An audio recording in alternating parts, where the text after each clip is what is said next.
orang yang beriman, Yahudi, Paseban, Nasrani, Majusi, mana yang selamat?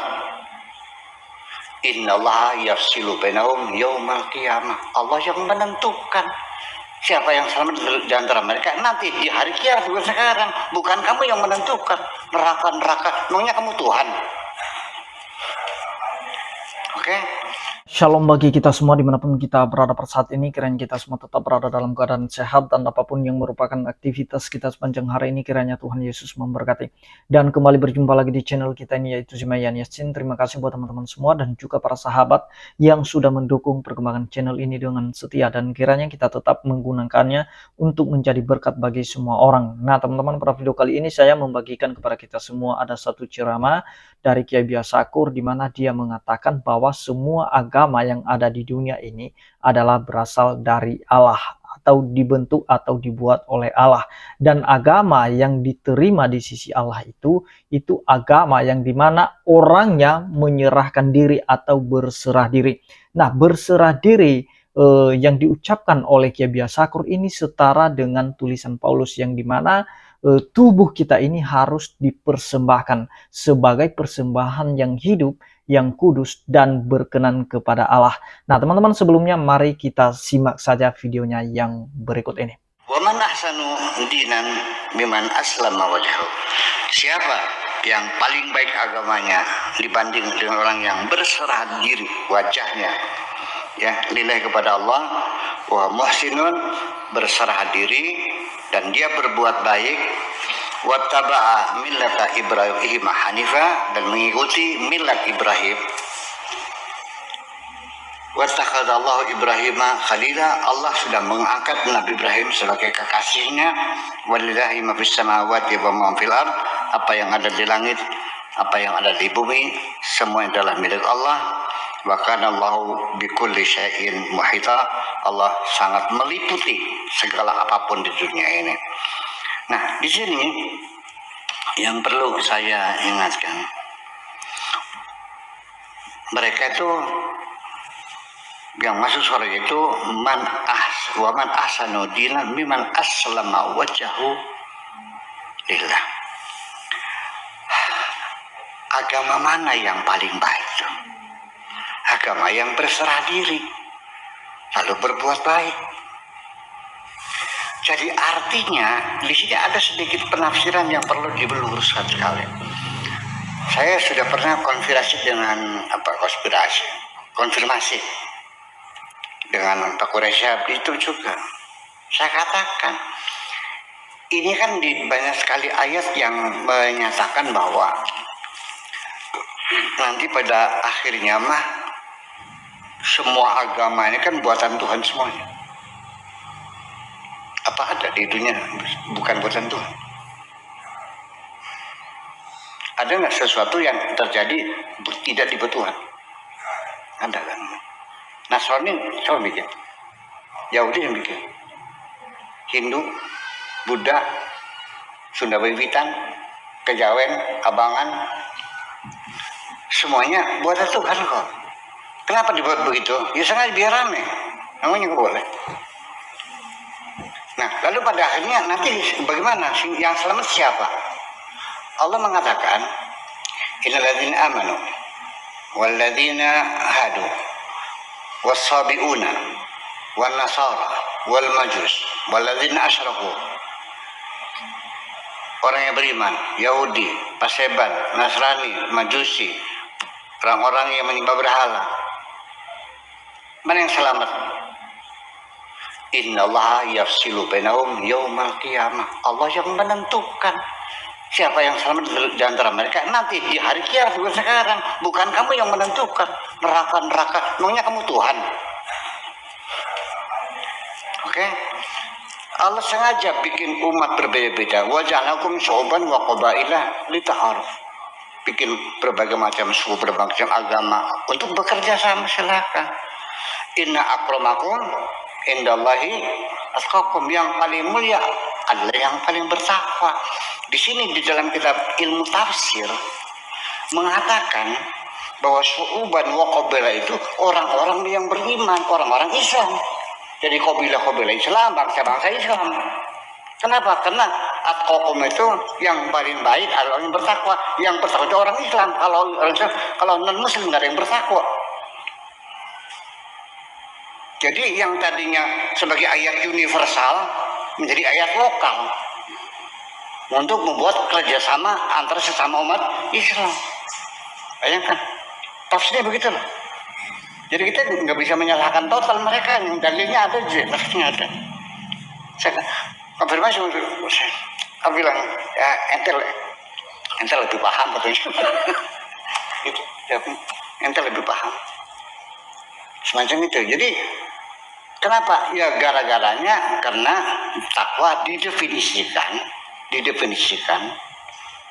al-imtithal an awamirihi, melaksanakan segala perintah Tuhan, wal ijtinab an nawahi, dan meninggalkan segala larang Tuhan.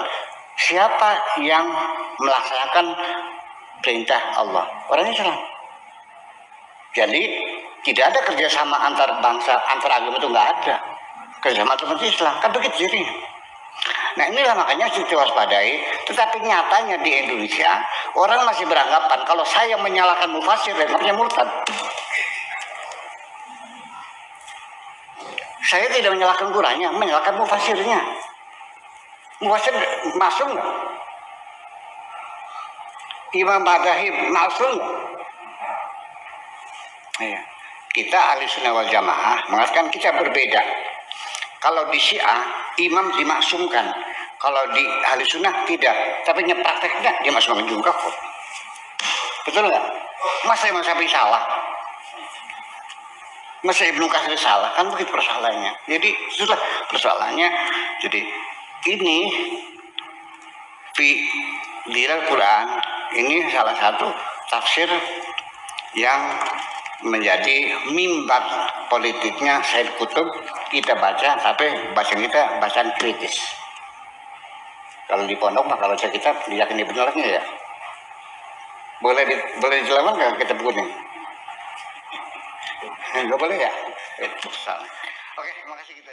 Nah, jadi itu dia videonya teman-teman ya. Kita sudah mendengarkan apa yang disampaikan oleh Kiai Biasakur. Sebenarnya memang dalam pandangan Kristen ya, dalam pandangan Kristen bahwa memang agama Kristen itu bukanlah dibentuk oleh manusia juga, dan itu juga bukan di bawah oleh Yesus sendiri. Karena memang agama Kristen itu bukanlah agama sebenarnya, tetapi lebih cenderung kepada pengikut-pengikut Yesus Kristus. Karena negara kita adalah negara hukum, maka kekristenan itu dijadikan sebagai agama. Nah, teman-teman, apa yang disampaikan oleh Kiai Biasakur memang itu membuat kita semakin sadar bahwa kalau memang kita orang-orang yang punya agama, orang-orang yang bertuhan, harusnya kita ini saling mengasihi. Karena itulah agama yang diterima di sisi Allah menurut dia, bahwa ketika kita berserah diri dan berbuat baik. Dan ini setara dengan apa yang dituliskan oleh Paulus dalam suratnya kepada jemaat yang ada di Roma. Mari kita lihat dalam Roma 12 ayat 1-2. Mungkin ini lebih mendetail tentang bagaimana berserah diri itu. Apa maknanya, apa tujuannya. Mari kita lihat dalam Roma 12 ayat 1-2. Begini firman Tuhan, "Karena itu saudara-saudara, demi kemurahan Allah, aku menasihatkan kamu supaya kamu mempersembahkan tubuhmu sebagai persembahan yang hidup, yang kudus, dan yang berkenan kepada Allah. Itu adalah ibadahmu yang sejati." Nah, teman-teman, kalau kita bicara ibadah yang sejati, itu adalah merupakan satu penyerahan hidup, penyerahan diri, penyerahan seluruh tubuh yang dimana itu dipersembahkan untuk kemuliaan Tuhan. Dan persembahan ini harus kudus, harus yang hidup juga, dan harus yang berkenan kepada Allah. Itulah ibadah yang sejati. Karena kalau kita misalnya menjadi orang yang berserah diri, kita harus menjauhi hal-hal yang membuat orang tersakiti, apalagi menjolimi orang, apalagi mengganggu agama orang lain atau anarkis terhadap agama lain, teman-teman. Nah, bagaimana kita mempersembahkan tubuh kita, sedangkan tubuh kita dan hidup kita sendiri adalah anarkis. Itu tidak berkenan kepada Allah dan itu tidak kudus, teman-teman. Karena ada kebencian, ada kejahatan, ada segala hawa nafsu di dalam diri kita. Dan bagaimana kita mempersembahkan itu kepada Tuhan tentu saja tidak bisa. Kenapa? Karena yang diterima Tuhan adalah persembahan hidup yang kudus dan berkenan kepadanya. Nah, berarti kalau apa yang disampaikan oleh Paulus di situ, maka itu bisa membenarkan apa yang disampaikan oleh Kiai Biasakur, bahwa orang yang diterima atau agama yang diterima di sisi Allah itu adalah agama yang berserah diri, seperti yang dimaksud oleh Paulus. Nah, itulah sebabnya orang Kristen itu diajar untuk mempersembahkan seluruh hidupnya, seluruh tubuhnya, untuk menjadi persembahan yang hidup, yang kudus, dan yang berkenan kepada Allah. Nah, jadi jangan hidup sembarangan, jangan sampai kita menjolimi orang. Mungkin itu mengarah ke situ sebenarnya maksud Kiai Biasakur ini. Jangan langsung memfitnah orang, jangan menuduh orang masuk neraka atau menuduh orang sesat. Jangan. Nah, karena selagi kita memfitnah, menuduh orang, apalagi menghakimi orang, itu bagaimana kita menjadi orang yang berserah diri.